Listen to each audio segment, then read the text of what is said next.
क्या भाव है। शक्ति लक्ष्मण के रोवेले रघुराई,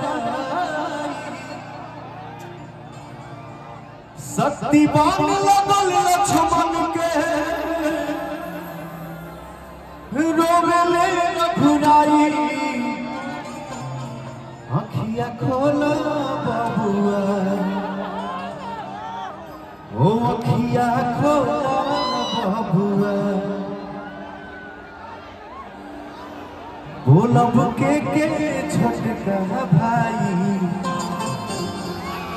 अखिया खोला बबुआ, राजा के हम कहब अवध में, राजा के हम कहब अवध में।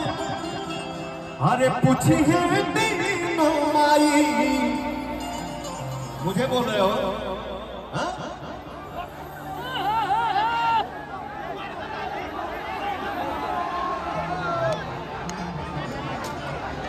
हाँ भैया भैया भैया छोड़ दो, हाथ मत चढ़ाइए प्लीज।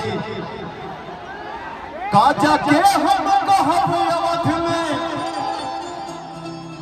अरे पूछिए तीनों माई। अखिया खोला बबुआ,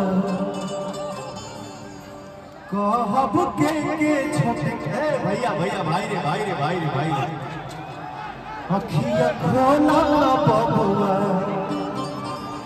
बोलब के छोटका भाई।